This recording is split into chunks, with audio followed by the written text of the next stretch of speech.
యువగళం పాదయాత్ర ముగిసిన సందర్భంగా జరిగిన సమావేశం మరీ ఊహించిన స్థాయిలో జరగకపోయినా, ఆ సమావేశంలో జరిగిన ప్రసంగాలు, ఆ సమావేశంలో పాల్గొన్న నాయకుల బాడీ లాంగ్వేజ్ అంటే శరీర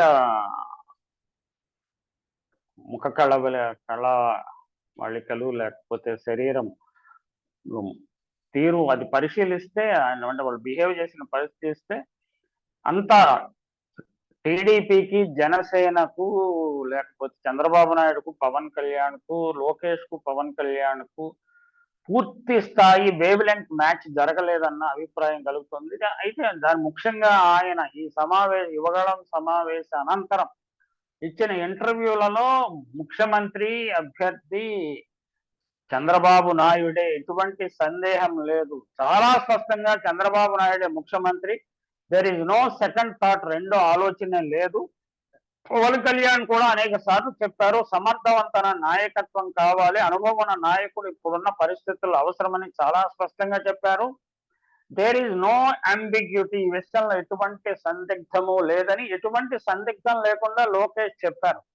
ఇలా చెప్పడము జనసేన నాయకులకు నచ్చలేదు, జనసేన కార్యకర్తలకు నచ్చలేదు, పవన్ కళ్యాణ్ కూడా నచ్చనట్లు లేదు. ఏదో ఒక రకమైన యాంబిగ్యూటీ, అస్పష్టత సృష్టించి జనసేన కార్యకర్తలు తన తరపున పనిచేసే విధంగా చేయటము, జనసేన సామాజిక వర్గం కాపుల కులం వారిని టీడీపీకి ఓటు వేసేలా చేయటము ఆయన లక్ష్యంగా. ఆయన మరి పరోక్షంగా తెర వెనుక ఏం జరిగింది, ఏదో గీకేజ్ అనేది అంటారు, దాని గురించి మనం ఎవరు చెప్పలేము, ప్రూవ్ చేయలేము, కాబట్టి అది ఉందా లేదా అన్నది బ్రహ్మ పదార్థం. అయితే ఓట్లు, కాపు సెక్షన్ ఓట్లు కమ్మవారికి పడేలాగా చేయటం అనేది పవన్ కళ్యాణ్ చాలా కాలంగా చిత్తశుద్ధితో ప్రయత్నం చేస్తున్నాడు. కాపులు కమ్మలకు వ్యతిరేకం కాదని నిరూపించడానికే నేను చంద్రబాబుతో చేతులు కలిపానని ఆయన బాహటంగా చెప్పారు.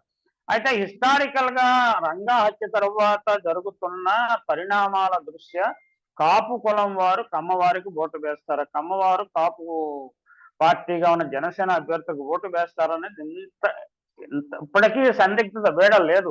నాయకులకు తెలియటం లేదు, ప్రజల్లో లోకల్ లీడర్స్ కి తెలియటం, ప్రజలు ఏ విధంగా రియాక్ట్ అవుతారని. అయితే ప్రజలను కన్విన్స్ చేయడానికి పచ్చ మీడియా చాలా తీవ్రంగా ప్రయత్నిస్తున్నది. There is no alternative, TINA factor అంటాం కదా, చంద్రబాబు నాయుడు తప్ప మనకి రాష్ట్రాన్ని బాగు చేసే నాయకుడు లేదు, ఉద్ధరించే నాయకులు లేదు. చంద్రబాబు లేకపోతే ఈ నాశనం సర్వనాశనం అయిపోతుంది, బీహార్ అయిపోతుంది, శ్రీలంక అయిపోతుంది అని రకరకాల శాపనార్థాలు పెడుతున్నారు.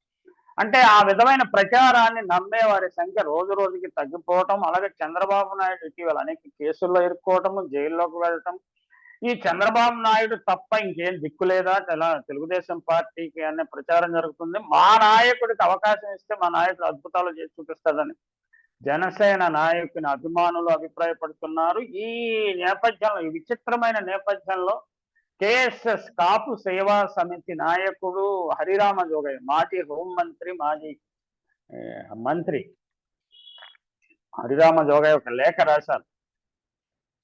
లోకేష్ వ్యక్తం చేసిన అభిప్రాయంతో చంద్రబాబు నాయుడే ఏకైక ముఖ్యమంత్రి, అమరావతి ఏకైక రాజధాని అంటుంటారు కదా, అలాగే చంద్రబాబు నాయుడే ఏకైక ముఖ్యమంత్రి అన్న భావనకు మీరు వచ్చేసారా, ఆయన చేసిన ప్రకటనకు మీ ఆమోదముద్ర ఉన్నదా అని ప్రశ్నిస్తూ లేఖ సంధించాడు. అయితే ఆ లేఖకు సమాధానం ఇప్పటి వరకు చెప్పినట్టు లేదు.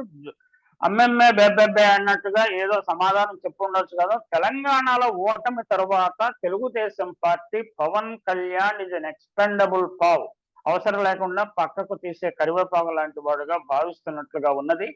అందువల్లనే ఆయన ప్రాధాన్యత తగ్గిపోయింది. ఆయన ప్రాధాన్యత తగ్గిపోయిన విషయాన్ని పవన్ కళ్యాణ్ కూడా గుర్తించి చాలా ముభావంగా ఉన్నట్టుంది. ఇదే అంశాన్ని హరిరామ జోగయ్య అడిగిన ఎవరు సమాధానం చెప్పలేదు. అలాగే పవన్ కళ్యాణ్ వెంట నీడలా ఉంటూ ఆయన ఎప్పుడు తెలుగుదేశానికి దూరంగా జరగకుండా చూసుకునే నాయకుడు నాదెండ్ల మనోహర్ కూడా పత్రికా విలేకరులు ప్రశ్నిస్తే నా దృష్టిలో లోకేష్ వ్యాఖ్యలు విలేకరులు ప్రస్తావిస్తే నా దృష్టిలో లేదు, తెలియదు అని తెలివిగా తప్పించుకున్నాడు. నిబంధనల ప్రకారం ఎన్నికల తర్వాత ఎమ్మెల్యేలు సీఎం అభ్యర్థిని నిర్ణయిస్తారని చెప్పారు. ఆ నిబంధనలు, నిర్ణయాలు అందరికీ తెలుసు, ప్రజలకు కూడా తెలుసు, విలేకరులకు కూడా తెలుసు. అంటే సూక్తి ముక్తావళి లేకపోతే భర్తృహరి సుభాషితాలు వల్లించినంత మాత్రాన వాస్తవాలు ఏమిటి అనే విషయము స్పష్టత చేయకుండా తప్పించుకోవడం అనేది మనోహర్ మరి ఎందుకు చేశాడో మనకు తెలుసు.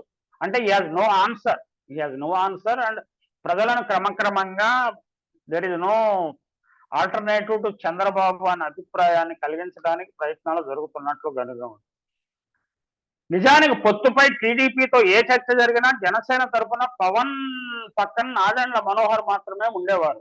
సీఎం అభ్యర్థిత్వంపై రెండు పార్టీల మధ్య నిర్ణయం జరగకుండా ఉంటే లోకేష్ వ్యాఖ్యలను ఆయన ఖండించేవారు. కానీ సీఎం అభ్యర్థి చంద్రబాబు అని పవన్ కూడా చాలా సార్లు చెప్పారని లోకేష్ స్పష్టంగా చెప్పారు. అసలు నిజానికి ఇది అంత చాలా హాస్యాస్పదంగా ఉన్న వ్యవహారం అని చెప్పక తప్పదు.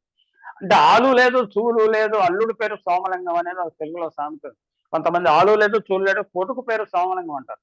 కొడుకు కూడా కాదు, ఇంకా అల్లుడు అంటే జస్ట్ ఇమాజిన్. ఆలు లేదు చూలు లేదు, ఇంకా భార్య గర్భవతి కాలేదు, పుట్టేది ఆడబిడ్డ అయితేనేమో సోమలింగం, అల్లుడి పేరు సోమలింగం అని పేరు పెట్టాలి, లేకపోతే కొడుకు పుడితేనేమో కొడుకు పేరు సోమలింగం అని పెట్టుకోవాలన్నది చర్చ జరిగినట్టుగా ఉన్నది. అసలు ఎన్నికలే జరగలేదు. ఎన్నికల్లో జరిగే విజయం అవకాశము జనసేన టీడీపీ కూటమికి ఏమాత్రము లేదు.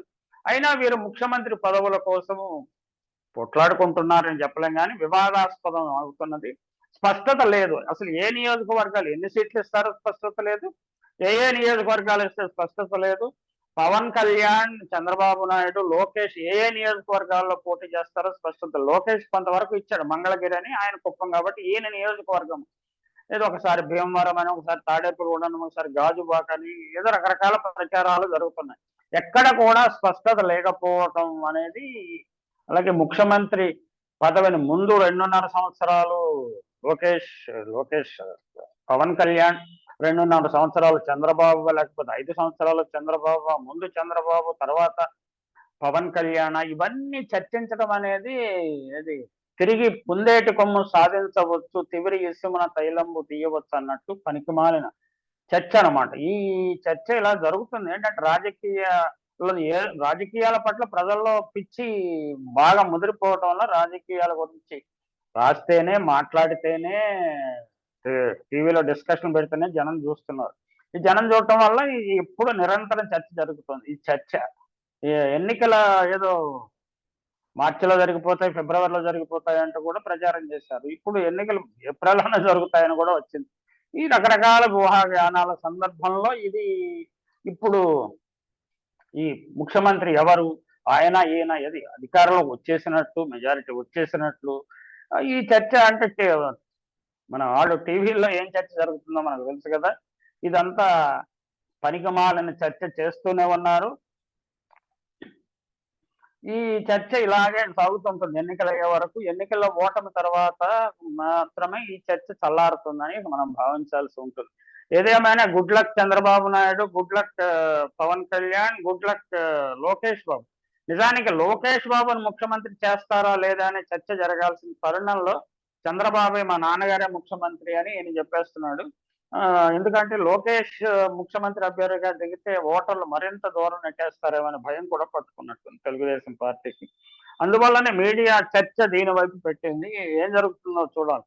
ముఖ్యంగా ఈ రెండు సామాజిక వర్గాల ఓటర్లు లేకపోతే పార్టీ అభ్యర్థుల ఓట్లు ఇటు అటు బదిలీ అవుతాయా అంటే చాలా సందేహమే. ఇక్కడ మనకి తెలంగాణలో జరిగింది చూస్తే సందేహం కాదు, అసలు అసాధ్యము అనే విషయము మనకు స్పష్టం అవుతుంది. ఆంధ్రప్రదేశ్ సామాజిక వాస్తవాలు తెలిసిన వారందరూ కూడా దీనిని అంగీకరిస్తారు.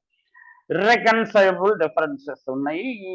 ఈ రెండు సామాజిక వర్గాలని కలపాలన్న ప్రయత్నము పవన్ కళ్యాణ్ తీసుకోకుండా ఉండాల్సింది. పవన్ కళ్యాణ్ అంటే సోషల్ చేంజ్ అనేది, సోషల్ యాటిట్యూడ్ చేంజ్ అనేది చాలా స్లో ప్రాసెస్. అది ఎవరు ప్రయత్నించినా అంత తేలిగ్గా జరగదు.